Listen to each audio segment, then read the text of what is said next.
back to the Highfill project. So, we are here to talk about the Cowboys.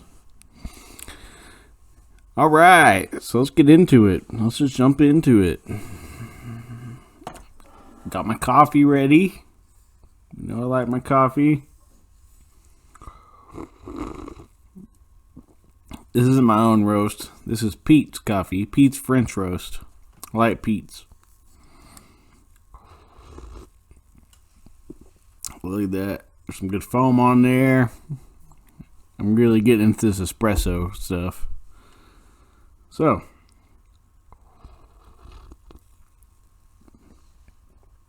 Oh, that's good. Alright. Cowboys. So, was it a good season? Was it a bad season? Of course it was a freaking bad season. Like, I've had this problem since I was very young. I cannot get my hat lined up. I always feel like it's lined up, but it's just like that. Like, I don't know if it's my equilibrium. I don't know what the hell's going on. But even when I was a little kid, it'd be like this, because I thought that shit was straight. But whenever I'm in a camera, I get it nice and perfected. Anyways, alright, back to the Cowboys. So, what do we do to make our team better? It's not looking good. We haven't been in the Super Bowl in years. We're supposed to be America's team, right? And that's the argument I always have, is we're America's team. We're America's team. But every year, it just seems like we get shittier and shittier. And who's to blame? We blame Jason Garrett last year, a couple years ago. Or not last year, but the year before last, 2019. We blamed Jason Garrett for a few years. Get rid of him. We didn't do no better. So, if anything, we did worse. And I'm part to blame for that. I even said it. Let's get rid of Garrett. Let's see what we got. And look what happened. I mean, what do we do? We know we're not getting rid of the owner. I mean, it's hard to say. Is that a big deal? Is Jerry Jones the problem? That is the big question. Because I don't know. I mean, he's in control of the team. Just like if you own any business, he gets to say so at the end of the day. If the owner of a restaurant, because that's what I know, wants a certain recipe, they get a certain recipe. It doesn't fall too far from any business tree. So I don't know why everybody's up in arms over that. If you're the owner, you get to say so. That's plain and simple. Do you always win? Hell no. Sometimes the problem might be yours. Do I think Jerry Jones wants to win? Hell yeah. Why not? I mean, well, I think he's chasing that glory. He had that little bit of fame back in the 90s. And I think he wants that feeling again. Wants to be the big dog on campus. Wants everybody to think his team's the shizzle. But it just hasn't been happening. Every year we're projected to have the best team. That, you know, we got the best receivers. We got a good O-line. Well, not this last couple of years, but in the past, we got this hot running back. Our team did good last year, and just always the cookie looks so fresh out of the oven, but as soon as it pops out, it's burnt and crumbled. As soon as you start eating it, like as soon as they start playing, they just don't know what to do. Is that the coach's fault? Is that the owner's fault, or should we start blaming the players a little bit? I mean, isn't that what it is? Kind of like that's what it's looking like to me. Because I don't know if you know, but Cowboys are going to be in the Jones family for a very long freaking time. So we got to almost quit complaining about that. It's not going anywhere. even, I mean, Jerry's old, what, late 70s, early 80s? I don't freaking know. But he's old. It's not going to be his team forever, but it's not going anywhere. You think the Jones are going to give that up? Like, he's worked too much on the business aspect, bringing in money, that family's going to be owning the Cowboys for a very, very long time. It's going to be a long time before someone else can afford to buy them out. Let's see. Now, will they hire a GM? But come on, I'm not a control freak, but if I owned a team, who knows? Maybe I'd like to be the GM or the coach or something. Like, maybe I'd like to say, hey, let me see if I can take a crack at it. Maybe not for 20 years, 30 years, whatever it's been. But it's kind of what you get when you're the owner. So let's get off that. So Jones, it's going to be in the Jones family. We're not stopping that. If Jerry Jones lives till he's 99 and a half, he's gonna have full control, and whatever he says goes. So we got to just kind of live with that aspect. He'll most likely be the general manager until then, unless he gets just too old to make mental decisions and the family pulls him out of it. But I don't know if that'll happen. But let's go down. Okay, let's start with the quarterback, Dak fucking Prescott. So, is he a good quarterback? What do we do after a season where he broke his ankle? And I don't know exactly what happened, but it was not good whatever the hell happened to his ankle. So, do you come back from that in one season? I don't know. Maybe it was a good thing, because with COVID and everything, maybe it was good that he didn't have that pressure on him all season long last year. Do I get COVID? Do I not? Can I? Like, come on. He got to sit in his house all COVID season. Didn't have to worry about putting the team on his shoulders through all that. Like, might have been a blessing. Now, is that something he wanted? Probably not. As a football player, you want to get out there and play. But let's face it. Is he a good quarterback? Is he worth what is he asking? From what I've heard, I don't know. I just listen to the radio. I don't know what's real, what's right, what's wrong. But I heard he's asked for about $40 million a year on the first contract negotiations last year. And at that time, I was like, no. We can't afford to pay anybody $40 million. Our O-line's crumbling. Our defense, you have Sean Lee, that's great. I have nothing bad to say about Sean Lee. Great. He's like the Witten of the defense to me. I love Sean Lee. I wish he can take a few years off every year, or take a year off and just come back and just bust it out every couple of years for us. But eventually his time's going to be up. And we got to realize these older players, these old cats, like, we need to make room for some new cats that can come in and get the job done every play, not every 12 plays when we need them. Sean Lee's great, and I would love him to be a coach, just like Witten. I would love for Witten to retire from the Raiders, come back to be a coach for the Cowboys. That would be great. I don't think Witten's retirement job is supposed to be up in the broadcast booth, obviously. That's Romo's job.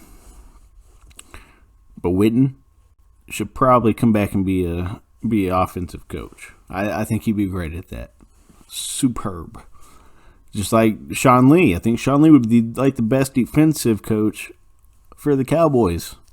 Why are we not just offering these positions and paying them? Like, let them make some money doing it. Now, I know they won't make the money they make us playing, but that just comes with the game, right? So where are we at?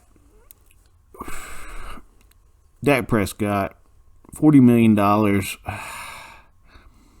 You know, after this last season and seeing what Andy Dalton did, I don't completely put it all on Andy Dalton. You had a lot of things. Like he went out with a concussion protocol. That can happen to anybody. It doesn't necessarily mean you're injured or you have concussion. It just means you're out with the protocol, and you got to stay out because that's the rules. You had a little bit of COVID creep in there. That wasn't always good. But come on, what do you get out of Dak? Because I've thought about it. Because I'll be honest, I used to watch the Bengals. And I used to say, hey, I like Andy Dalton. I've worked in Fort Worth my whole life, lived around it. He grew up in TCU. It's nothing unnatural to me to root for Andy Dalton. But comparing him to Dak Prescott, like, obviously, Andy Dalton's here. Dak Prescott's, like, way up there compared to him. Like, I watched several plays where Andy Dalton could have got a first down or 10 more yards, but he'd just slide and fall.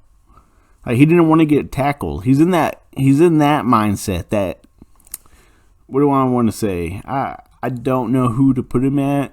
I don't want to say Brady. I don't want to say Rodgers. But he's in that mindset where this isn't my job to run and get the points or the extra yards. It's the people under me's job. So I'm going to fall because I don't want to get injured. And I'm not saying he's bad for that. That's where the league is transforming these quarterbacks. They're making them feel invincible. Like, that's not their role. And it's kind of... It really angers me because, like, when I watch it, I'm like, dude, you were open. You could have run at least 5 more yards before you fell down, but you decided to slide right there just because you didn't want to get tackled. That's annoying. And just being a Cowboys fan, it's not just me that thinks this. Like, I'm sure we see it. I'm sure we see it. I'm sure every team sees it. But I'm like, that's his mindset now. He's been a starter for years, and his mindset is I don't want to get injured. And I don't blame him. I wouldn't know, like, I'm 33. I don't want to get tackled by no NFL linebacker or I don't know all the positions in the NFL, but I don't want to get tackled by those motherfuckers. Like, shoot, I'd probably rather get hit by a small car.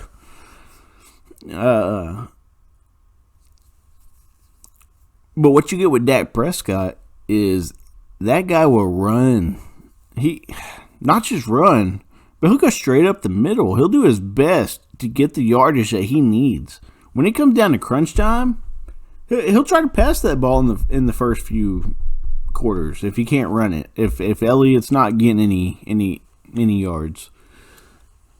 I've seen it time and time again. They get down to the red zone and Dak puts it on his back. He takes full control, and he will do everything. And he's a big guy, tall guy. I think we don't really understand what he's got to offer because we see it from a TV perspective. We're not out there on the field. We don't see how big that guy is. What he's really got to offer. He's got a lot of energy behind that run. Like, people aren't just going to take him down easily. He'll get through.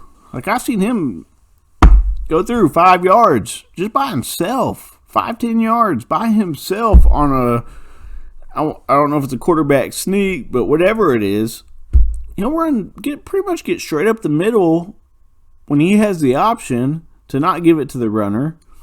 And he'll go straight up the middle and break through a couple tackles and get the touchdown. That's what we need. So, $40 million, that's the question. Is he worth that coming off an ankle injury? Or more. Like, $40 million was the last And I don't. It may have been a little bit less than $40 million last year, but now, what do we pay him? Because look, every year the price for a good quarterback is going to go up. Like, it's what I hear on the radio. It's just a fact. Every year it's going up. Like, I remember when Tony Romo got $109 million, and everybody was like, "Oh my God, Tony Romo is getting 109 mil. That's freaking crazy. That's out of this world." But that's what he gets.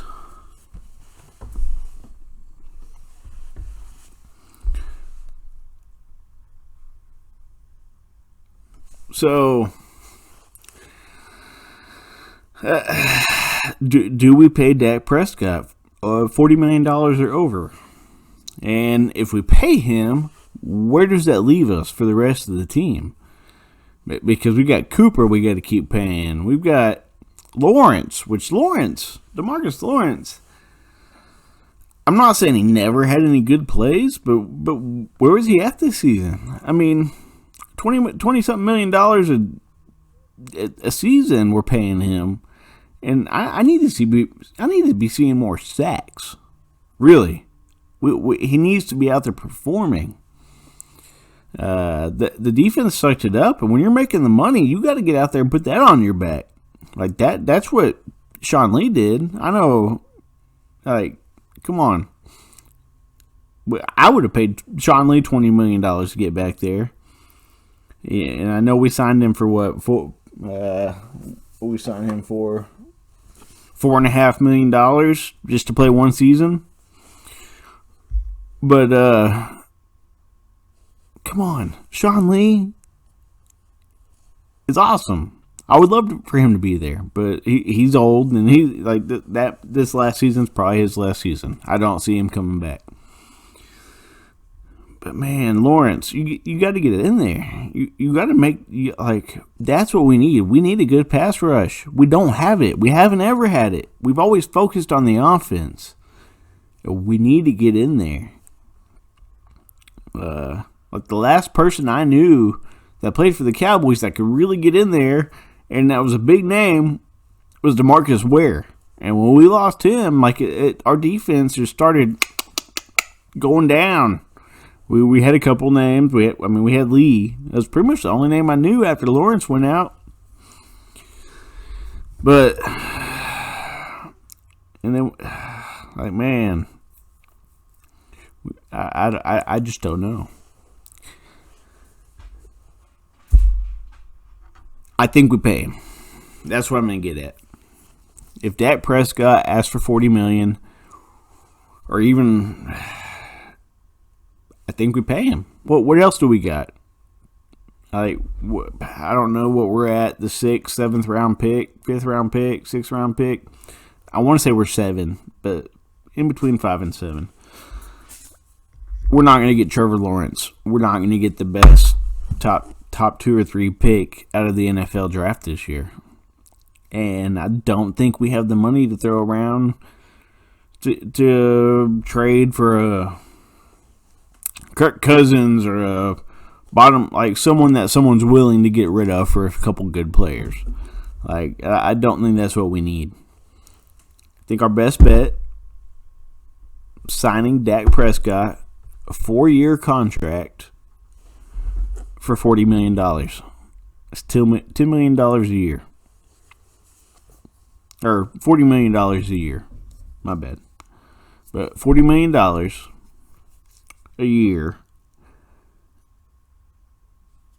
for 4 years. That means we're not stuck into it that long. He does get his salary that he wants, and he'll come out and he'll play. We know we're going to get it. We know we're going to get everything we can from him. Ankle injury scares me a little bit, yes, but I haven't heard a lot that it bothers many people. I mean, if any, he's been getting better at passing. He's not going to stop running that ball. I think Elliott will play better with Dak Prescott in there, and Elliott's already been paid, so that's not something we got to worry about. He's on the contract. Cooper's been paid, I think.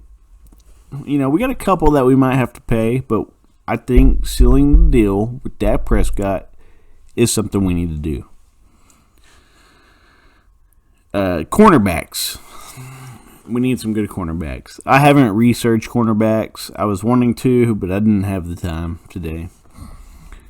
But I don't know. I think we just need to draft a couple and just play with it. Unless we can get in there and make a decent trade for somebody.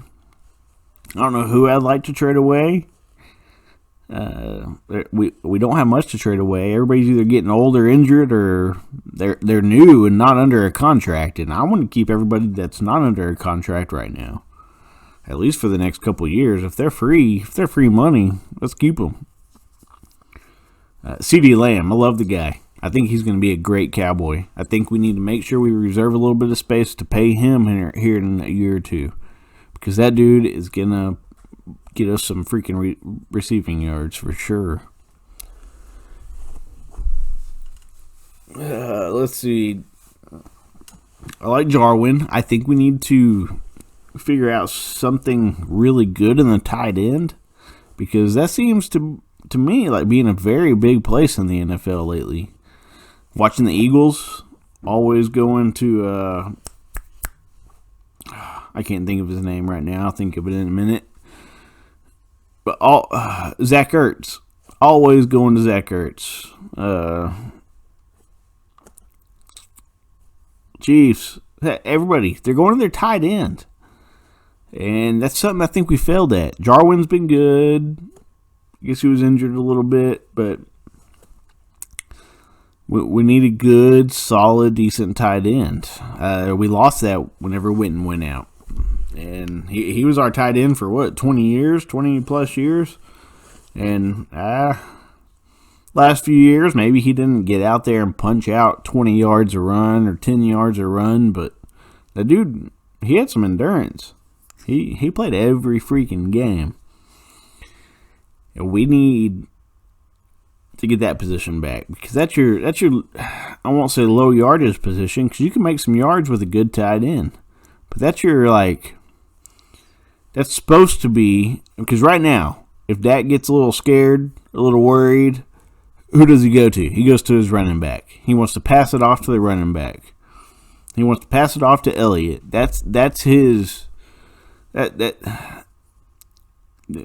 he gets scared, doesn't have anybody open, Elliott is what he looks at after that. And I swear, that's what I see anyways. It should be that tight end. That tight end, if everybody else is covered, that tight end should be open right there in the middle of the field somewhere, about 5-10 yards away, maybe 15. If not a different play. But come on, we got to do something. Like, where are they not seeing these things? Cornerbacks got to get better. They got burnt all year long. Safeties got burnt. If any team on any given day, almost like threw a long ball, we got screwed. Like, I remember playing the Eagles, and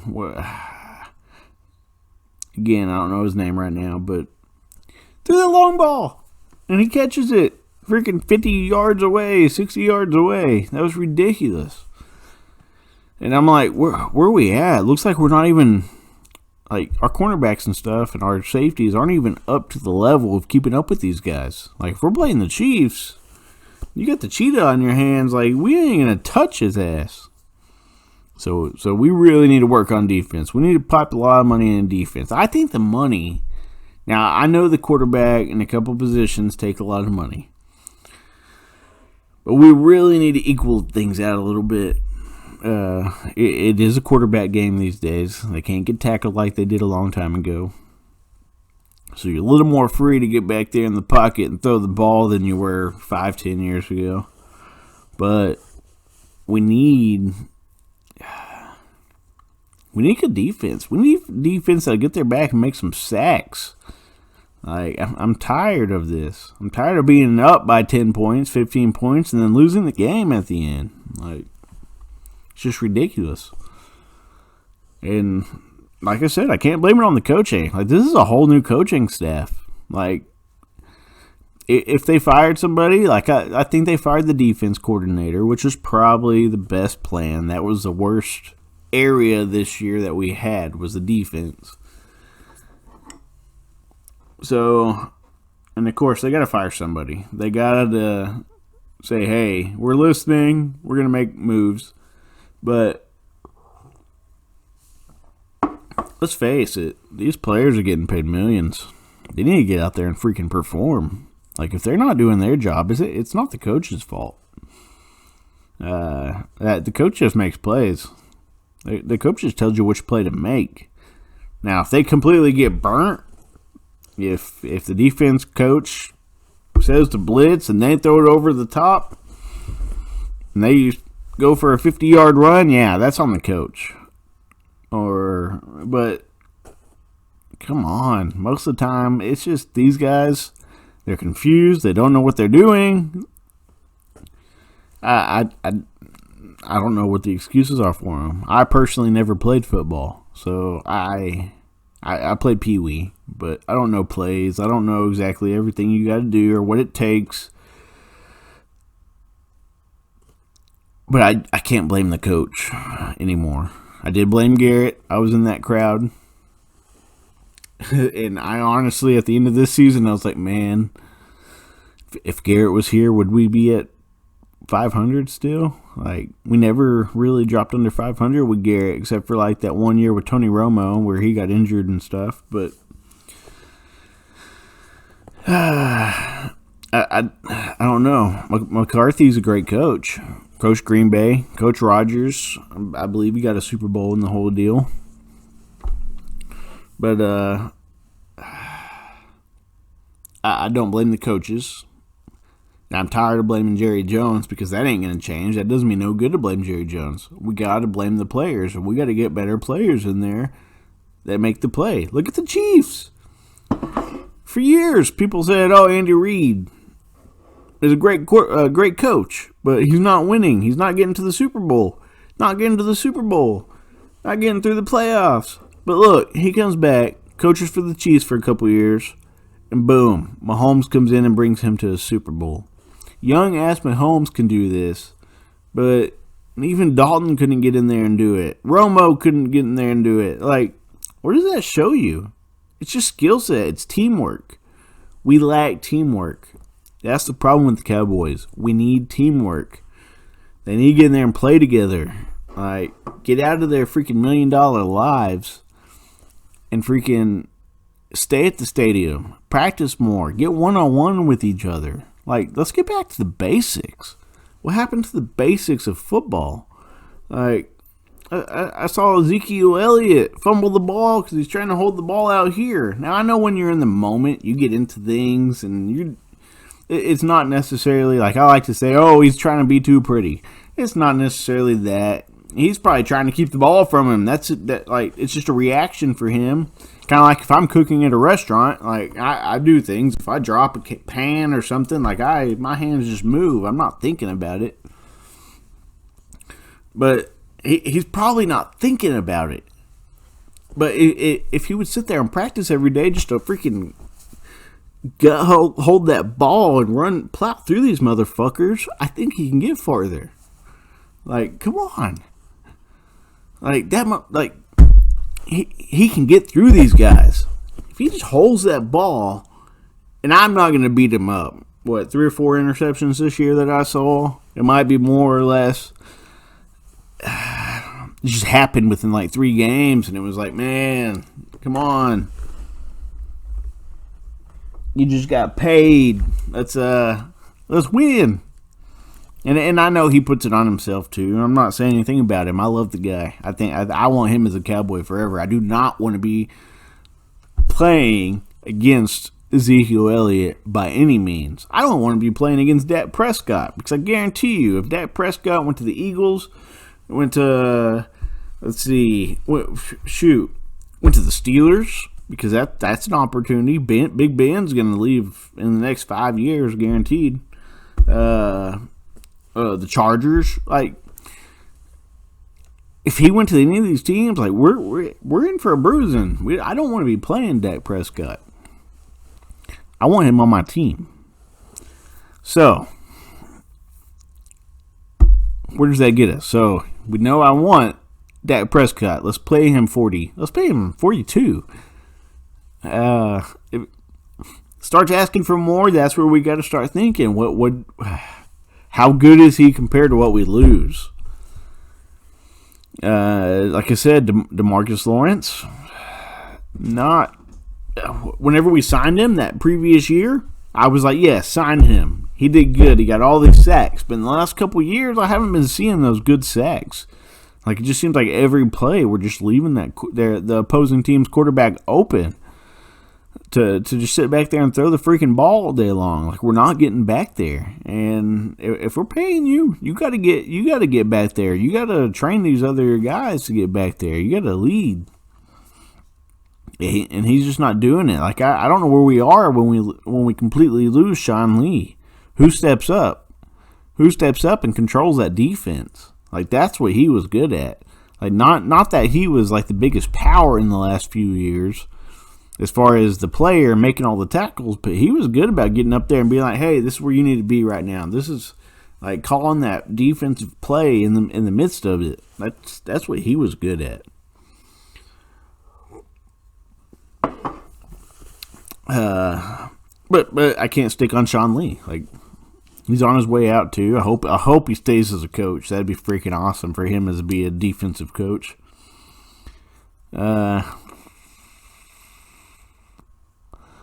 Let's see, who else? Oh shoot, I can't think of his name right now. But yeah. We got to pay Dak.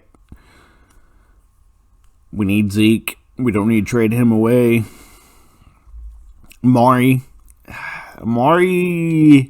that's a different one. Amari's great. Like, obviously, he's great. But come on. I love Dez. And I think Dez was almost more beneficial to us back in the day than Mari is. And we got rid of Dez pretty easily just because of attitude, and he didn't perform well for a year or two. Not saying I want Dez back now, but I think Amari is tradable. If we can get something for Amari Cooper, I think he's tradable.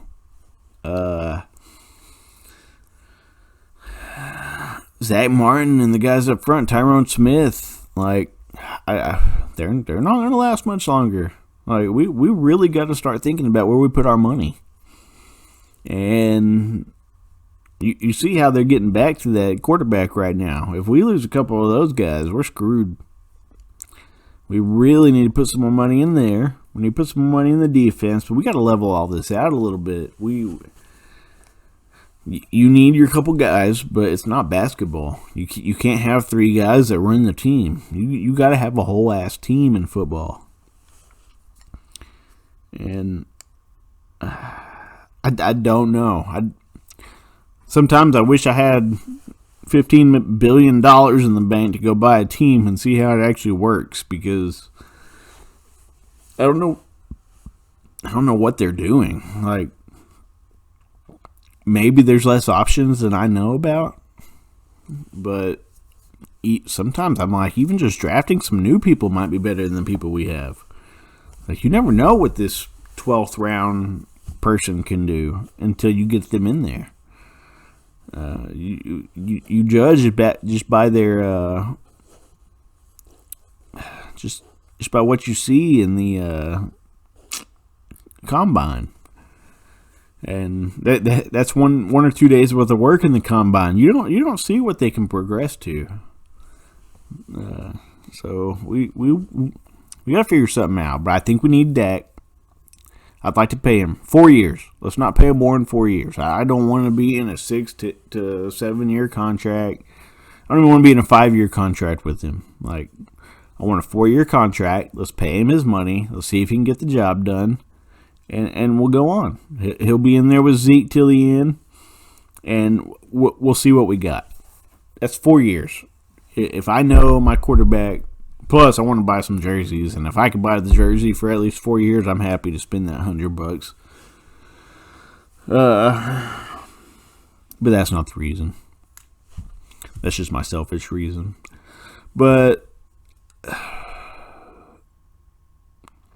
they really just got to start playing better. Like, they just need to get out there. Someone needs to pump these guys up. I'm tired of seeing them. I don't want to see, like, they're not Tom Brady. They don't have my respect to leave the field and sit on the sideline, whether you're losing or winning, like this, and just sit there motionless with nothing. You might be winning. You might be winning the Super Bowl and just sit there motionless with no expression, not out there pumping up or hyping up your team, just sitting there on the bench, motionless, because that's all you are. You're just a freaking robot to the game. That's what Tom Brady is. He's just a robot to the freaking game. I don't want to see that. I want these guys out, and that's what I think you get with Dak, and that's what I want to start seeing from Ezekiel Elliott. I want him out there pumping these guys up. That's what I liked about Dez Bryant. Like, yes, he get into his emotions, but a lot of times, if you go back and watch his emotions, he would, a lot of times it would come off as selfish emotions and negative emotions, but a lot of times after, like, in between and after those, he'd get out there and he'd use those emotions to pump up the team. He'd be running up and down the sidelines, pumping up the team. He'd be in that huddle yelling at them, saying, hey, we got to get this shit together. And I don't see that. We'll be down by a touchdown or two, and everybody's just sitting on the bench, like, just staring. And I'm like, come on, guys. I know you're tired and stuff. Like, I've never played football. I'm sure you're tired. But come on. Like, get out there. Boost your team up. Let's win some ball games. Like, don't stop. So yeah, that's what we need to do. We need to pay Dak, and we need to keep, obviously, we're going to keep Zeke. We ain't trading him. If they trade Zeke, like, we're screwed. There ain't nobody you could trade for Zeke to replace him. Like, I like Pollard. I think Tony Pollard is great as in there with Zeke as his, I don't know if you call him backup or substitute or whatever, but I don't think Pollard can replace Zeke. So, and Amari Cooper is great, but I think out of everybody, like, I want Gallup in there. I want CeeDee Lamb to come up and take that spot. I think CeeDee Lamb's going to be great. I think we can trade off a little money and get rid of Amari Cooper. Just my thoughts. I mean, he had a few good plays. Don't be wrong. He has great plays at the moment, but not enough. He's not carrying the team. Do I blame him? Do I blame the bad quarterback stretch over the year? Yeah, probably. I don't know. I'm sure Omari will play this next year or two. And we'll see. But if you got to trade some people, you've got some people to trade. We definitely have the money to trade for some decent talent. But you definitely need Dak in there at this moment. I don't see any other way. Unless you get Trevor Lawrence, and Trevor Lawrence just comes out and performs. But we've seen it over and over again. Top quarterback comes out of the draft and doesn't do shit. So, yeah. We'll see. Like I said in the last video, I think we'll go regardless of what happens, even if we keep the same exact team we have this year. I'm almost positive if Dak stays healthy and Zeke stays healthy, that we will be a 500 team next year. Easy. Under McCarthy, we'll be a 500 team. Like, they learn. Like, this whole coaching this is their first year to do it. And they're going to change some things.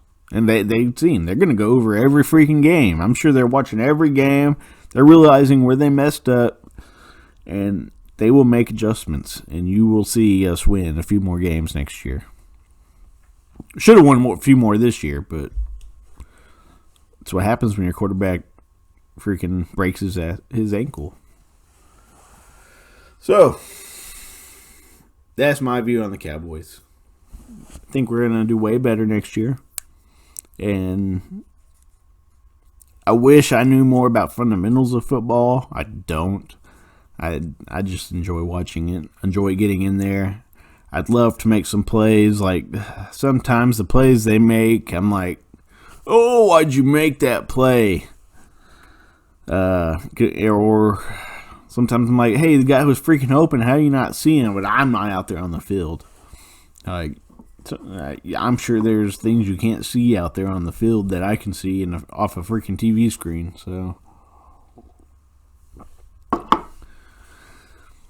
So yeah, we definitely need to. If Dak gets back in, I want to see him learn how to pass that ball good. I'm not saying we don't need to run the ball, but we definitely need to run the ball. That's what hurt us this year. Another thing, Dak went out.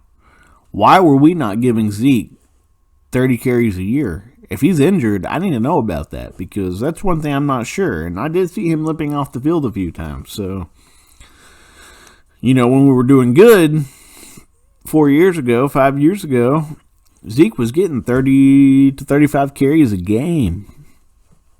And I don't think he was getting that this last year. And when you bring in a secondary quarterback, him and Pollard should have been getting those carries. Like, we should have turned into a running back defense with quarterback as the option. But they knew that Dalton has been a starter for years, and they put their faith in that. And I don't blame them. I had my faith in Dalton. You had, what is his name, DeLucci or whatever his name is, that had that good game, and then we didn't put him back in, and we kept putting Dalton back in. Everybody said, or several people I've seen saying, we need to put DeLucci back in, and I was like, I think Dalton can get this. But the last play of the season just kind of told me, hey, this is who Dalton is because don't get me wrong, I don't think we could have won that game by any means. That's a very hard push. I'm not blaming that on Dalton, but that scaredy cat mindset, even in those situations of just pumping that ball up there instead of taking the sack and trying again, that's where I think Dalton's always been. And I think we get a little more with Dak Prescott, and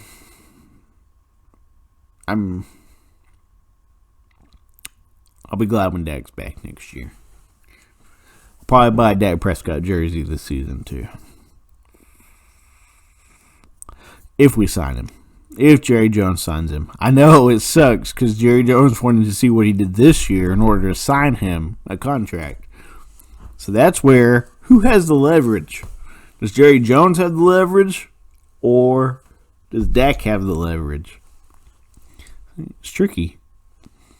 Usually you use that tag season to, for your own leverage. Like, hey, we're going to give you $30 million, but you got to perform, and then we'll pay you your contract. But he broke his ankle. We don't know. Like, we know what he did for 2 or 3 games, but we don't know after that. So, honestly, I think the leverage is still in Dak's hands.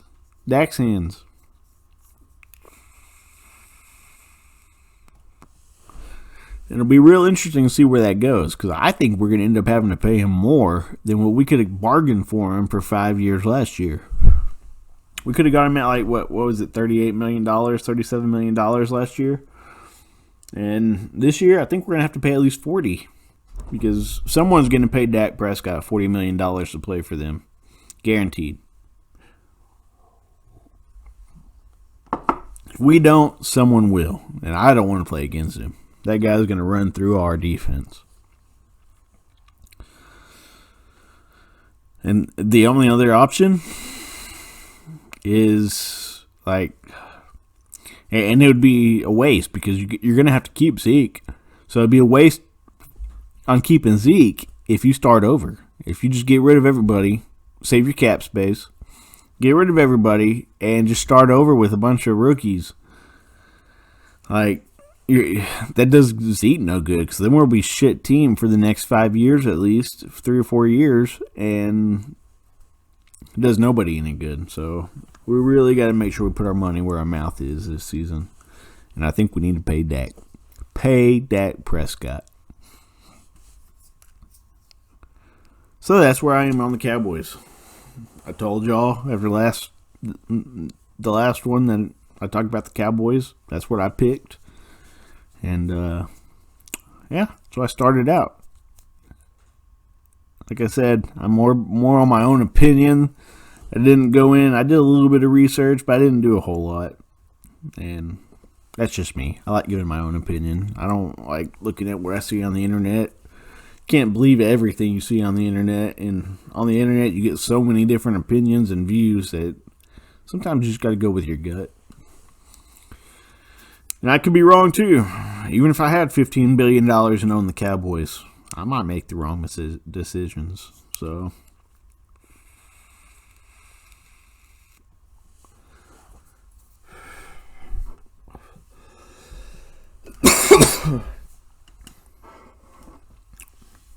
but, anyways, we know I like coffee. We're drinking, I think I said it earlier, Pete's French Roast. I got my Oklahoma mug. Let's talk a little bit about Oklahoma mug real quick. So as you know, I've been in the restaurant industry. I used to work at a pizza place called Pie 5 Pizza. We served like individual pizzas, kind of like Subway for pizza. Although they would tell you we're the pizza of Subway. But anyways,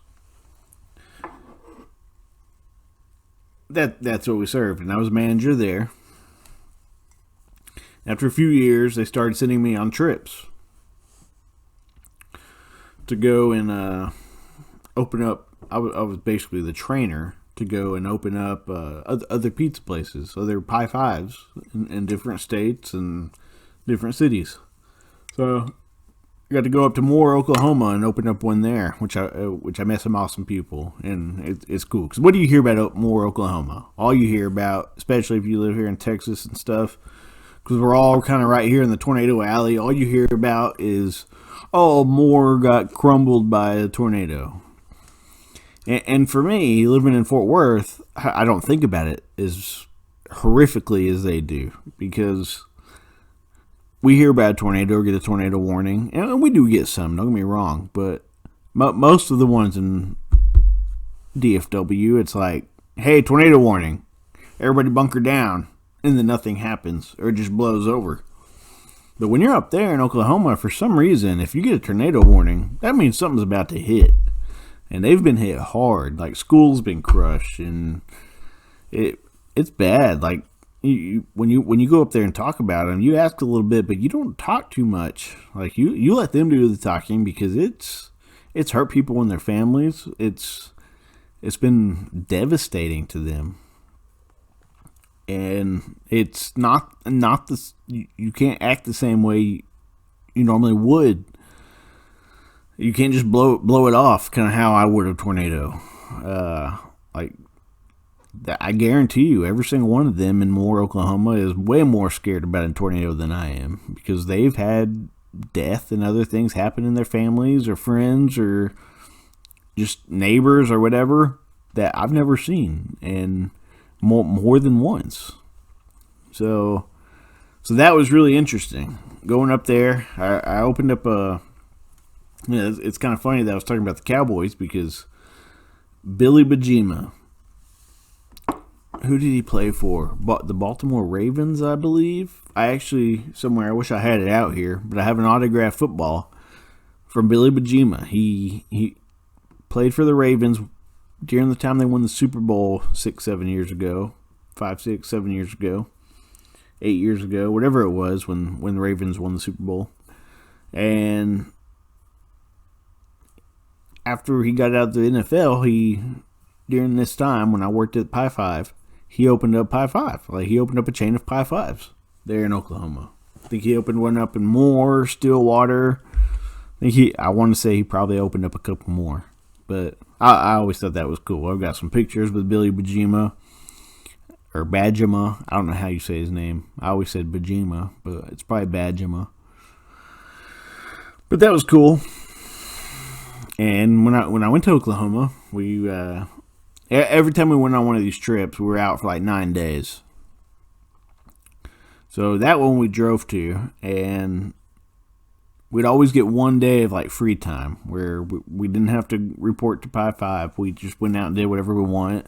We had a little budget, $200 budget for it. So we went to, what was it?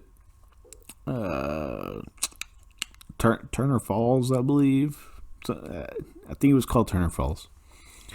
And that place was awesome. Like, go out, there's a little waterfall. You just do a bunch of swimming, hiking.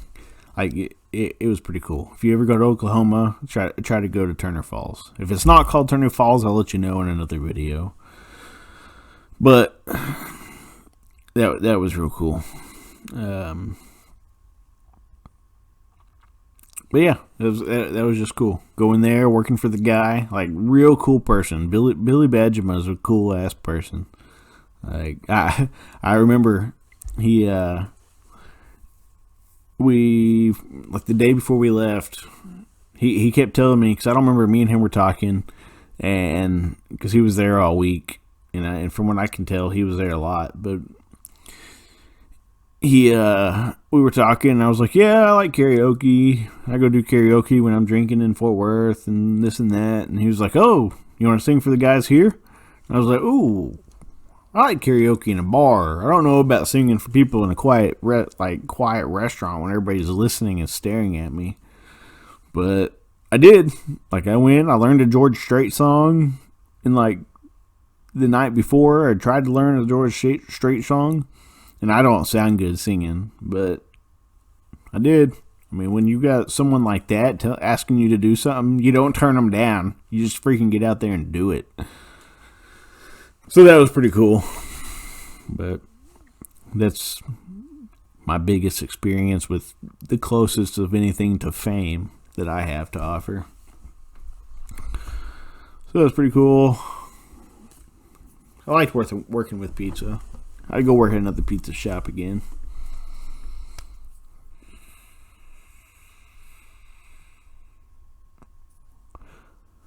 But so yeah, that's my view on the Cowboys.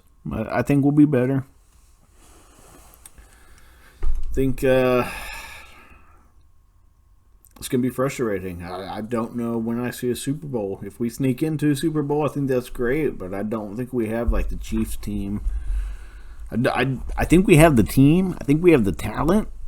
I just don't think we have the right coach. I won't even say the coaches, but they're just not pulling it together in their heads. Like, you got to be mentally ready for this stuff, and I think that's where the Chiefs are there.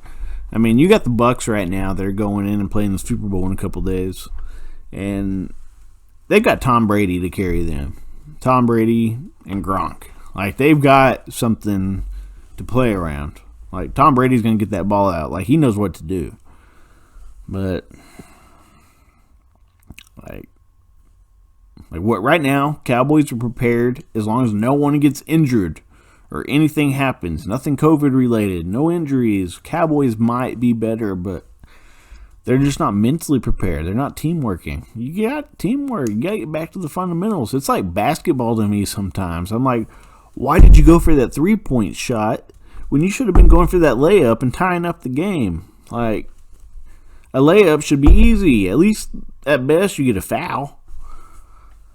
Sometimes I just don't understand. I just don't understand what we get at when you get to the pros. Because when I was in basketball years ago, before middle school, I remember it was like, hey, no, like, 3 points are cool. They look good. They get you ahead a little bit if you can sink a few in a row. But if you're 2 points down and it's the last 2 minutes of a game, let's go and get that. Let's go and tie it up. At least we have a couple more minutes to come back and do something if we need to. But I don't know. That's not the way they think all the time. They want to get up there and they want to win. And I like winning, and I understand, but I don't know. Let's get back to the fundamentals of the game, and I think you might win a little more. Let's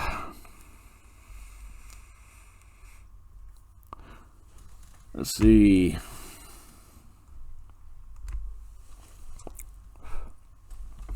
So yeah, I shoot. What did I do today? So today I got up, started watching some podcasts, and then I was like, you know what? Like, I really don't want to go work outside because I've been doing that for days. I'm just kind of, there's still a lot to be done out there. I still got some trees to trim. I need to work on my boat. I need to work on my truck. I've got some things to do, but I was not in the mood to do that. So I was like, you know what? For a couple years now, you've been saying, hey, go get some glasses. And I'm horrible about putting things off and procrastinating. So I was like, okay, quit wasting your time. I got a check today. And for those that don't know, right now, I'm on unemployment. I got fired from my job. No reason of my own. I didn't do anything wrong or anything like that. Just part of the restaurant industry. Sometimes if sales aren't going right or something along those lines, it's just the way it happens. It's just the way the cookie crumbles. And got fired from my job, and so I've been on unemployment for a couple months. So I got a check. And I've been kind of just saving them because I've been staying at home a lot, just kind of putting back these checks. And so today, I was like, you know what? You need glasses. Like, I've got stigmatism in both eyes. I should not, especially on here doing editing on my computer. It's been real hard. If you look at my last video, maybe even this one, you'll see me like squinting at the computer. I need glasses. So I was sitting here and I was like, you know what? Why don't you call the glasses place and just go get some glasses? Don't worry about the price. You got enough money saved up. You don't have to worry about the cost. Because that's one thing I am. I'm very frugal and I don't like paying for things, even if it's something necessary. So I did. I looked up a couple eyeglass places. I was looking at America's Best, but I saw a bunch of bad reviews. You know, they have that thing where it's like $69.99 for 2 pairs of glasses. But I was like, is that a catch? Like, what happens when you get in there and take the test and this and that? Is it every pair of glasses? Is it cheap-ass glasses? So I was like, I'd have to drive a little bit farther for that one. So I was like, let me try a different one. Because they're probably real busy. Having those specials, they're probably the busiest one. It could take 3 or 4 weeks. I've seen a bunch of people saying, it took up to 3.5 weeks to get my glasses. I don't really want to wait 3.5 weeks. So I called a place here in Azle. Because I live in Azle, Texas. And it's kind of a smaller town. And I called them and she was like, well, we don't have any availabilities next week. And I was like, well, okay, cool. Well, let me know when you do. She was like, but I can get you in this afternoon. I was like, oh, okay, cool. Like, awesome. Like, I'm all big on just getting shit done. So if I can do it quicker, I'm down. I didn't have nothing planned for today. Like I said, I'm unemployed. I ain't got shit to do. So she said that. She was like, how far away do you live? I was like, 15, 20 minutes. She was like, okay, cool. So I was like, boom, got up, brushed my teeth, threw some clothes on, and I headed straight there. Went in, a little more expensive than I was expecting. I think so you had the eye exam, which is really cool now. It's actually kind of interesting. I didn't know they had this because every time I've had my eyes done in the past, and I've been without glasses for 3 or 4 years, so it's been about 4 years since I've had an eye test or an eye exam. And every time before, they dilate your eyes, and you got to go out, you got to get your eyes dilated, then you got to wait 30 minutes, and it's a long process. But I didn't realize exactly what actually they were doing. But turns out now, at this one anyways, they have 2 things. For $40 more, just $40, you, instead of getting your eyes dilated and going through that process and waiting, they have I think they call it the Osmos machine, OSMOS machine. And basically, instead of dilating your eyes and just the doctor looking into your eyes, the Osmos machine actually takes almost like an X-ray of your eye, like a photo, a digital photo of your eye, and sees everything up in there. And doing it one way, they get like 10% vision. Like the doctor can only what's the word? The doctor can only like look at like 10 to 15% of your eye. Doing it the other way, they can look up to like 80% of your eye, and that was freaking awesome. So I was like, hell yeah, I'll pay that $40. I don't gotta get my eyes dilated. I can drive after this. I don't have to wear those crummy sunglasses. Because I was thinking I was have to walk across the street to McDonald's and sit there for 45 minutes afterwards. But nope, I paid that $40 real quick. It was cool. She even pulled up a picture of the X-ray photo or whatever you want to call it. It may not be an X-ray, but you know what I'm saying. It's she pulled up a cool photo of my eye, and she was like, oh, she even went through it. She was like, you know, your I don't know if it's retina or cornea or whatever it is. She's like, it's, you know, it's larger than others. You don't necessarily have glaucoma, but she did say this is something I've known even when I went to Walmart 4 years ago and got an eye test. He even told me, he was like, you might be a future candidate for glaucoma. So she said, yours look a little larger than most, so I'd like to get you in here again for a glaucoma test, which will be about, I think they told me like $175, $160 to get that test. And I'll probably go do that here in a couple weeks because I'm curious. I'd rather. My landlord has glaucoma and she suffers with it, and I'm sure when she was my age, if she can go back and turn back time, she'd start working at it at 32 years old instead of waiting until 55 when she probably found out. So it's interesting to me. Like, I usually put these things off. I don't really like doctors. I think a question on the paperwork said, hey, who's your primary care physician? I was like, I don't have one. I don't go to the doctor. I do all my own prescribing. If I don't feel good or if I get the flu, I lay on my freaking couch and chill. Hell, a lot of times, I hate to admit it, but I go to work and I lock myself in the office and tell nobody to talk to me unless they absolutely need me. So, but that's just kind of my work ethic. I go to work no matter what. But yeah, so that's just one thing I did. I've been sitting here too long. I'm getting some glasses. It was about $400. I think the frames I got, they were Adidas. They were like $170. The eye exam was $89. The extra, and then add $40 for the Osmos picture. So that was like $130. $120, $130. Like $178 for the frames, and then I think the prescription was $100 or so. So it was about $400 after everything. I think $413 after everything's said and done. But not bad. I mean, the glasses will last me a while. Probably end up going back here in a couple months and get some sunglasses, because I really want some sunglasses because I plan on doing a lot of fishing and stuff, and I think sunglasses are good. I think okay. I like to say that a lot of my things are just theory because I don't have any education on any of this stuff. But you know how they used to tell you that when it came to eyes, that if you sit too close to the TV, it's going to mess up your eyes, or this and that.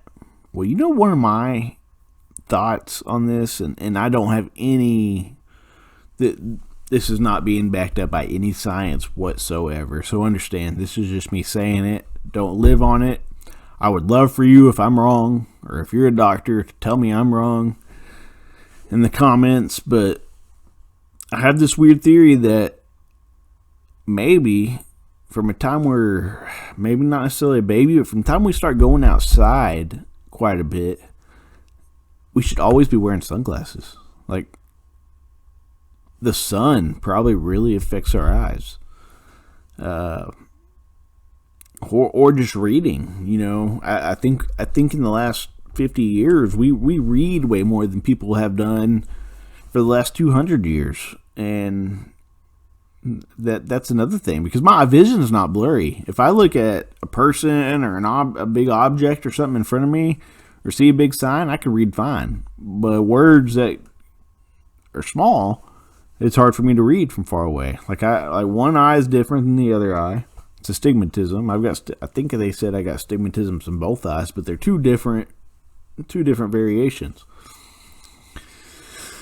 And I'm sure the enlarged muscle or whatever they said is because I've been squinting for 15, 20 years. So that's probably going to give me glaucoma. I don't know if that's how it works. I don't know. Honestly, I'm going to research glaucoma because I'm kind of curious about it, just in case I have to live with it eventually.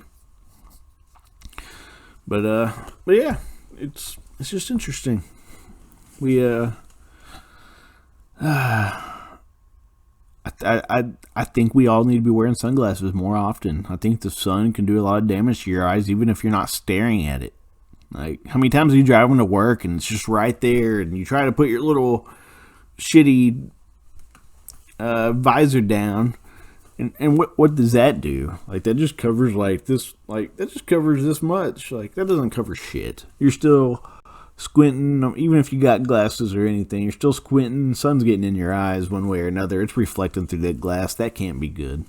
Like, come on, you can't. Yeah, we're in tanning beds, and I know they got the dark ass tanning sunglasses, but a lot of people don't. When they're tanning outside in the natural sun, they're not wearing those.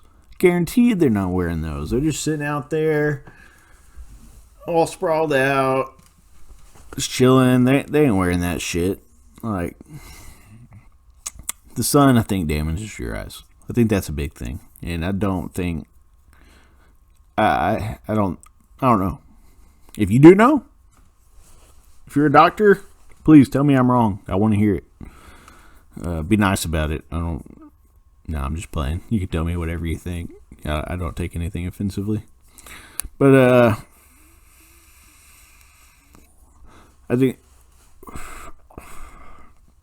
don't think, like, my brother was talking about blue light the other day and how we need to be careful about the light we get from, but I don't think that. People every day, people for the last, let's see, we're in 2020. Since the 80s have been staring at computers, and some people have 20/20 vision staring at computers, so I don't think computers do it. People have been reading for 200 years and still have 20/20 vision, so I don't think necessarily, I'm not saying it can't help or affect your nearsightedness or farsightedness, but I think the biggest thing is the sun. I think that really hurts. And yeah, that's simple. Be careful. Wear sunglasses. I mean, even if I'm not completely correct, why not? Like, it can't hurt to throw sunglasses on your kid. Will they keep them on? No, but you can get a little strap, put it on their head, teach them to wear them. At least by the time they're 6 or 7 years old, they know, hey, if we go outside, just like putting on a coat or a pair of gloves or shoes, we need to put our sunglasses on. I know I wear them. I wear sunglasses every time I walk out of this house. So I think it's really important, and I think we need to kind of make that a habit.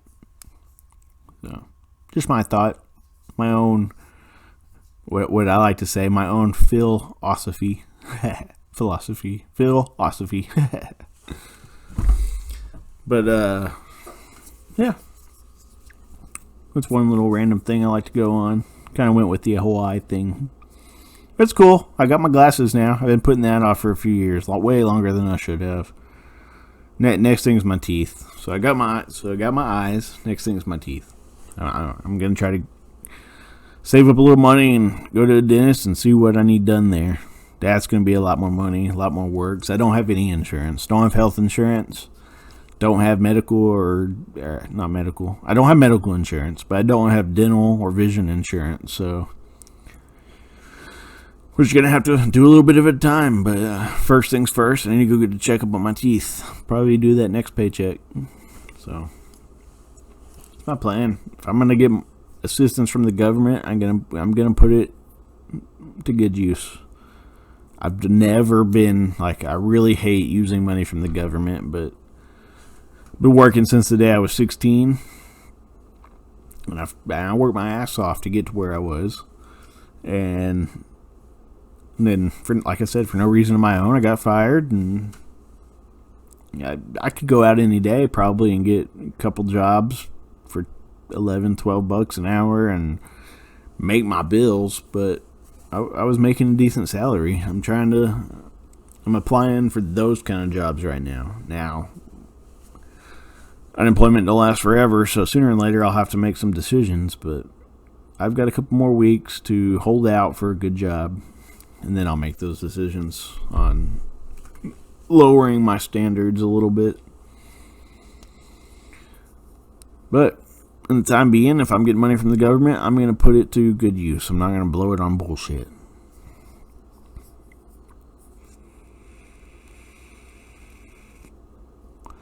I guess it's not. I guess it's more from the state, not the government. But it all runs one in one, I guess.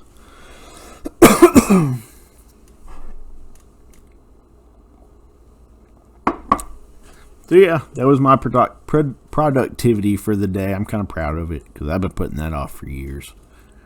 I'm ready to see, like, it's going to help. Just staring at these computer screens. Just, even when I get my next job, I can tell you the last couple of years at my last job, reading tickets on the line at a restaurant is hard as fuck when you can't fucking see.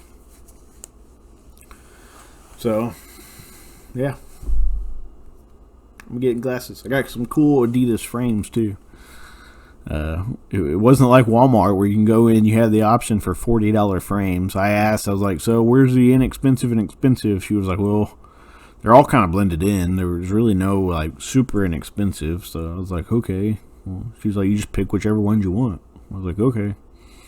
There were some for like $300 or $400, like the Ray-Bans and things like that, but when it comes to shoes and hats and clothes, like, I like Adidas, so I was like, hey, we'll stick with it, and we'll get some Adidas glasses. So I'll be unboxing those on here in a couple weeks. I think they said they'll be in a week and a half to 2 weeks. So that'll be cool. I'll be able to see. I'm sure everything will be like freaking HD. I'll be seeing like fucking 4K. Like, I haven't had glasses in years. Remember last time I got glasses, I was at Walmart. Walked around after I got them because my parents were shopping. And I walked around and I was like, whoa. Like, 'cause I didn't have glasses for like 10 years before that. And I was like, oh my God, I'm seeing in HD. Like, this is crazy. And I had them, and for the first few weeks after I broke my glasses 3 or 4 years ago, it sucked. Like, everything was a little off because my eyes are different. So it wasn't just off, but both eyes were off. So it was even mega hard, but your body kind of adapts to things, and I'm back to where things are like words are blurry. It's hard for me to read, but like I said, my vision is clear. Like, I can see people, I can see other things, just not words. But I'm ready. It'll be nice to be less strain on my eyes. And I'm ready to get that glaucoma checkup. It's kind of funny, things you don't want to do when you're like in your teens or in your early 20s, you put off. But as you start getting older, you're like, ooh, I need to start worrying about some shit. So this glaucoma thing kind of got me like, yeah, I'll spend that $160 to go figure out if I'm what I need to do to fix it now. Because even if I need to get a surgery, I need to start saving some money. I don't even know if you can get surgery for glaucoma. Maybe if you catch it early enough. But, you never know. Let me know. If any of y'all have glaucoma, let me know. Because I'm very curious. This is kind of somewhat new to me. Like I said, she didn't say I have it. She just said, like, I'm a future candidate for it. like it's very possible that it can develop to glaucoma. So I'll probably pay to get the test and see what happens. But if anybody has it, let me know how your experience was. Even if you're older and you didn't find out until the 80s or 90s or early 2000s, like I'm just curious on it. So throw a little thing in the comment. Let me know what you think. If there's, I'm sure you've studied it. Maybe there's things I can do to not have to go through the same thing you went through.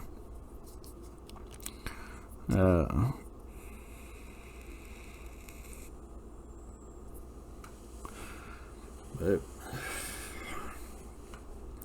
yeah, that was my day today. Other than that, I didn't do too much. I had my steak and eggs for my carnivore diet. I drank coffee and water.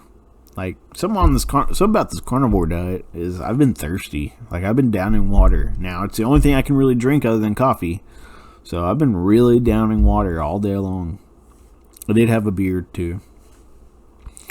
But other than that, like I've downed like 5 or 6 bottles of water all day, and I normally only drink. I've never drank that much water. Like, and I'm sure it's healthy for me. So it's kind of cool. I still just ate that one meal, and I did not get hungry. Like I'm trying to. Like I said, I'm not disgusted with meat, but it's not something I've ever craved. So, like my cravings are down for what I can eat. Don't be wrong. I want to go out and eat chips. I want to eat pasta. I got done with the eye exam, and I was like my natural thought is, hey, let's go over to Pizza Hut and get a pizza. But I was like, oh, you can't do that. So,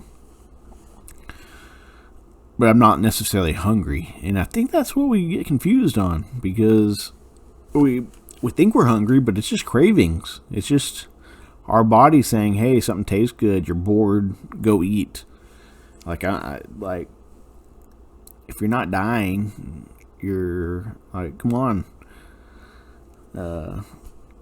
You don't have to. I don't think you have to eat as much as we believe we have to eat. You know, we've been told for years, and I think that's one of the problems is that we need to eat 3 meals a day.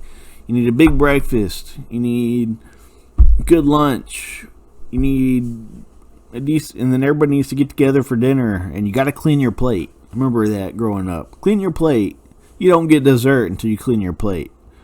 So it's like, but for me, like, if the kid quits eating, he's probably not hungry, right? Like, now I know there's, and I'm not a parent, so that I try to be careful at saying what parents should do. But right, if the kid stops eating, he's probably not hungry. I mean, I know there's a difference. Maybe he just don't like the food or something, and he hasn't eaten all day, so he needs to eat something. But I also think if they get hungry, they're going to eat. So, but I don't think we need to force kids. And if you tell a kid that they can only get dessert, or they can only get ice cream or candy or a cookie if they finish their food, they're going to finish their food because they want that cookie. Not because they're hungry. Then we wonder why all of our kids are overweight. So, what? And like I said, I'm not a parent. I'm not bashing on parents. I know just from being with my nephews and stuff that yes, if they get cranky or something, you throw them some food or some Cheerios or candy or something, it completely quits them from fussing. So I get it. Sometimes it's just convenience. You don't want to hear it. And it's just your way to, I hate to say it, but shut them up a little bit. But you know, then we get all worried about obesity and, you know, who's to blame for that? Like, maybe we should just eat till we get full and eat the right things. Like, I'm not saying just eating meat's the right way. Like I said, I'm going 30 days. And then we'll see if I want to start eating some more vegetables and putting things into my diet. And I'll slowly just, like, I'm a big fan of cilantro. So what I'm going to do, I think my biggest plan is When I go back to eating after the 30 days, I'm probably going to add like one thing, like cilantro. I'm going to add that to my diet. Put that on my steak or something, because I can eat that shit like lettuce. I know some people say it tastes like soap. Some people don't like cilantro. But I think I'm going to add that to my steak or chicken or whatever, just for some flavor, and then keep doing the carnivore diet. And then I'll throw in something else, like broccoli or squash or something along those lines. And I'll just start adding things. And then if I don't have any major reaction over a couple weeks, then I'll add something new. I'll throw rice in there. If I don't have any major reaction, now I'll keep it down. Like, after doing this, like, I'm going to get used to, like, honestly, I'll probably get used to not eating much. My stomach will shrink. I'll get more of a, I'll just start eating better generally. So I'll be able to keep it to like half a cup of rice instead of eating like 2 bowls of rice for dinner. It's going to be interesting how it plays out. But that's that. Still doing that whole carnivore thing for a whole 2 days now. And then, but yeah. So it's supposed to be getting real cold this week, and if you're from up north, you're used to way colder. But here in Texas, it's about to get down. What did I see? Thursday next week, it's gonna be down to like 14 degrees. That's cold for Texas, and I'm not ready for that. So probably bunker down in here talking to y'all, and yeah, be kind of bored just talking to y'all. Probably bundled up in a freaking jacket because I'm in a mobile home and the heat don't work too well. So that's it. So, well, we hit the Cowboys. Updated the diet. Talked about my eyes. What I did today. So what else? Let's see. I think we can go for about another 10 minutes or so.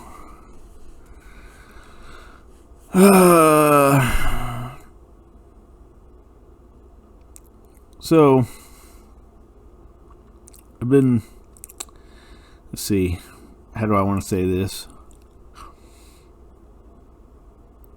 I was watching a podcast with Jordan Peterson.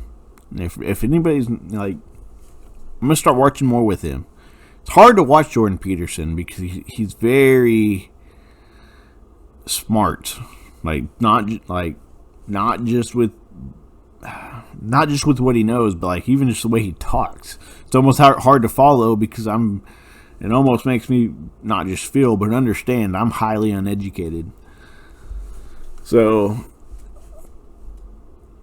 and he even said he didn't pay attention much in school. So I wonder if he learned a lot of what he learned after school, in college and stuff. So, but just the way he talks, how quick he is to react during an interview. Like I watched an interview today. It was like an 1.5 hour long interview with a girl from England or Britain, England, whatever you want to call it. And man, he's supposed to be the guest on the interview and the person being interviewed, and it turns out that I felt like she was being interviewed the whole time. That cracked me up. Like I'm really liking this guy. Like she was a women's rights activist or whatever you want to call it. Not activist, but women's rights person, activist, whatever. They were talking about how, is it... I guess her argument was about how the patriarch of America is all men. And that it would be better if there was women involved. And just things like that. 'Cause she's a big women's activist, so she doesn't like the fact that in business and government and everything that a lot of times it's men at the top of the chain. And he was saying like, yeah, I don't necessarily agree with the tyranny, but it's not anybody's fault It's not the West's fault. It's not anybody's fault that men are in charge. It's kind of just the way we've been. It's kind of the way it's. What I got from it, and I could be wrong. I'm not going to try to put words in his mouth. But what I got from it was,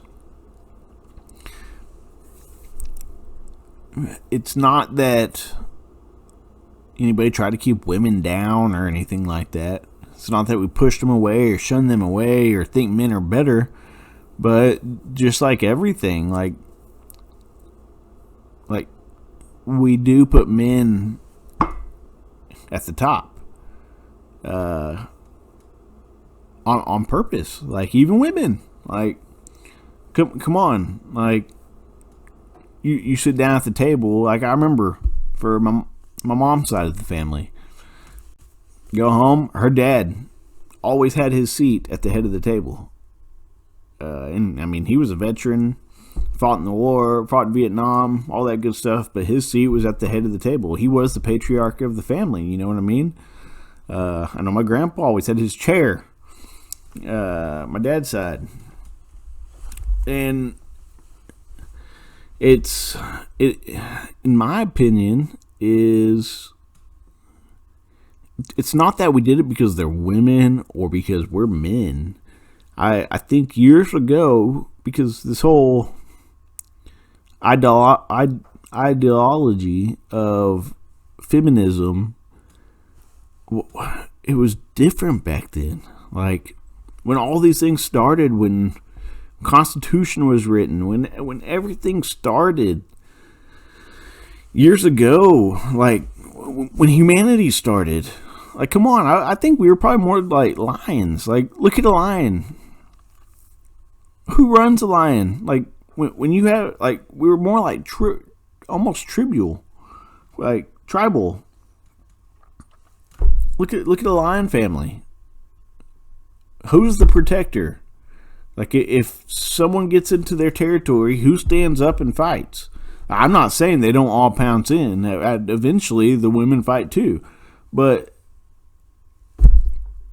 that lion, is the aggressive one, the one that stands up and is the leader of that pack. And I think that's a lot for a lot of animals, and we're no better than animals. Like I think that's what we forget, is we are mammals too. We have a better, like we have a smarter brain to us, but we're definitely not more powerful. Like put me in a cage with a lion, I'm gonna lose. I'm not more powerful than a lion without a gun or a knife or a sword. So, put it like, I'm not going to go through all the animal chains, because maybe there's an animal chain where the woman is more dominant. I know from fishing, it's kind of funny, but I know from fishing, a guy bass is usually smaller than a woman bass, than a girl bass, a female bass. So, but it's the same thing. The guy, like, it's so basically what she was trying to say was it needs to be blended, and he kind of got her, because he kind of said, he was like, okay, so you'd be okay if it was an all woman at the head. So basically it's a patriarch because it said that it's all men. Well, if it was all women, it'd be called a matriarch. He's like, so would that be okay? Would you be okay with that if it was all matriarch and they still had the same policies and still did the same thing and men were oppressed? And she was like, no, maybe it should just be blended. And she was like, okay, well, and he was like, well, okay, well, if it's blended and you got them and them blended, then what? Like, what good does that do? Like, it shouldn't matter on the sex. Just like, let me put an example, because I'm a restaurant person. I would never hire somebody just on skin color or sex. Like, and you got to think about those things, because you can't hire, even for government and top power or presidency or big business. You pick on your knowledge and what you know. It's about your skill set, not about your sex. And that's what it's always been. And the feminist activists out there don't understand that. I don't know if they're just looking for clout or what, because they got to see it. They got to understand. It doesn't take brain science to realize that. Like, I'm not saying there's never been a male chauvinist up in, as a corporate executive. But what I am saying is I don't believe just because he's male, that's the reason he got that position. Now, is there some types of, I'm not saying male privilege, but if your friend owns a business, you have a better chance of getting in that spot. Why are we not more worried about that? Why are we not more worried about friendship or what's the word I would be looking for? But those are the things. Like, it should be all about skill set, right?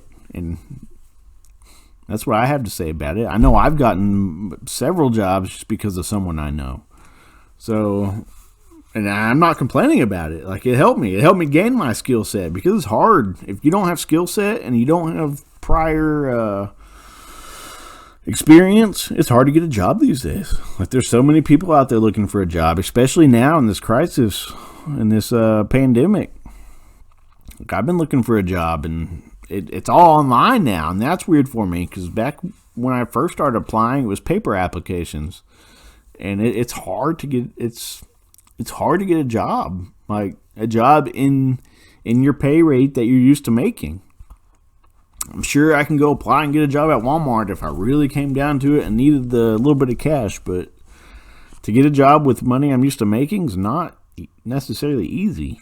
Like, you got to realize, 20 years ago, you might have two people you're fighting against. Now, everything's done online. The interview, everything's done online. So now you got 50 people you're fighting against that they've talked to. And a lot have more experience than I do. And I'm not using that as an excuse. Like, I'll get a job eventually, soon, hopefully.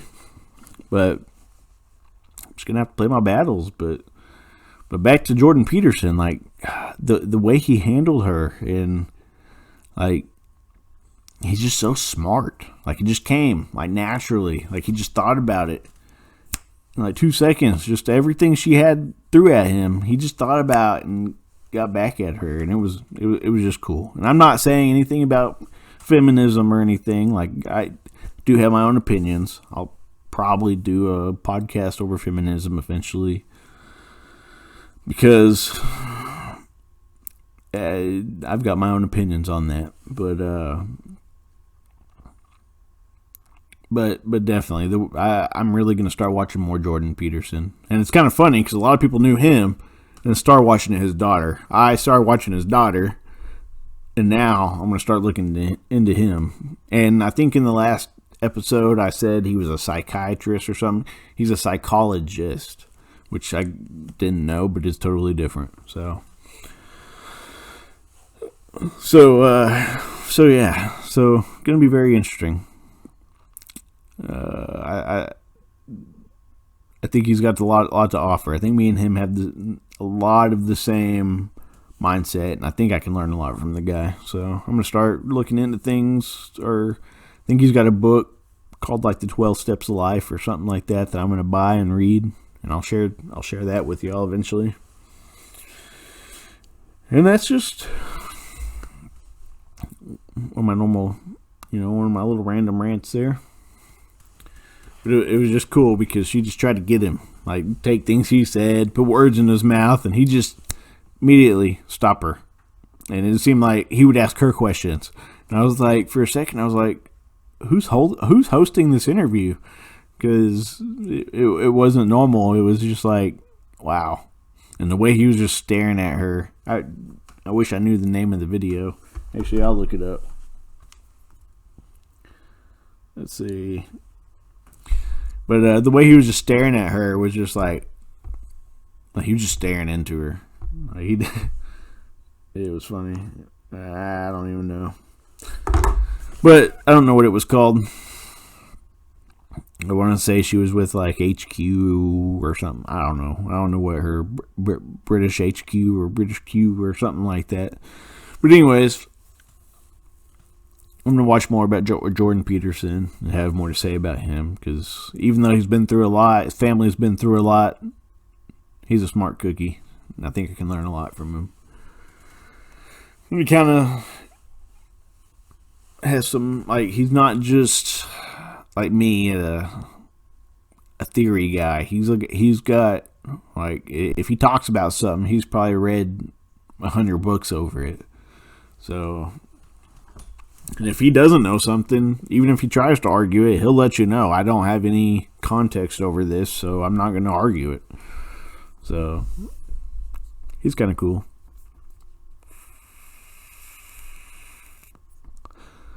But think that's it. Let's see, what am I going to do tomorrow? Well, tomorrow's Saturday, February 6th. I think I'm going to go somewhere and upload these 2 videos, because I didn't put the video I did yesterday out there, my first podcast. So I'm going to go put my first podcast out, probably schedule a couple days later for this one to pop out. And as long as I'm unemployed, I'll probably be doing a video as often as I can think of shit to say. So I'll probably be doing a video at least every day, every 2 or 3 days, something like that. Depends on what I'm doing. May go out to my dad's and head out to the lake tomorrow. I don't know if we'll do any fishing. It's kind of getting cold and it's windy, but that's that. I just want to get on here and blab about the Cowboys. We're going to pick another topic for the next video to kind of go over. Like I said, I kind of just give my theory on things. I'm not going to... if it's a really hard topic, I might get on and research a little bit so I don't sound like a total dumbass, but if it's football or fishing or something, I'm just going to get on here and talk. I think that's the best thing you can do. I think that's what starts better debate in the comments and stuff. Like, and that'll feed my channel. That'll feed me. Like, if someone says something that I don't agree with, then I'll have another topic to talk about in another show. So just keep tuned. Stay tuned. This project's getting interesting.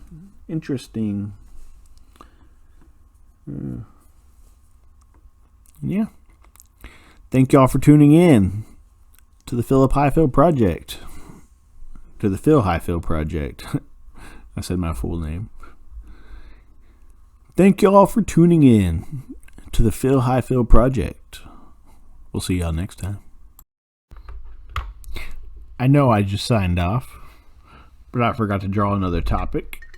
So we got to do that real quick. Alright, so what is the next big topic?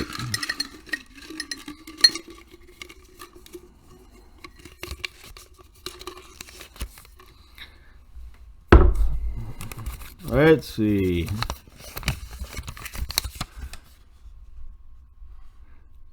Guns.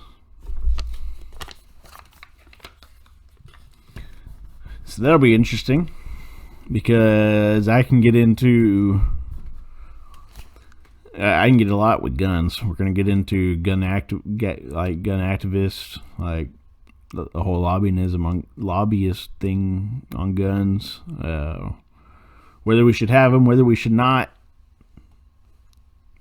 Guns I have, things of that nature. My education on guns. I've been hunting since I was 6, 7, 8 years old. So that's that. Sorry I cut off a little early. I totally meant to do that before. But hey, thank y'all for tuning in to the Phil Highfill project. We'll see y'all later.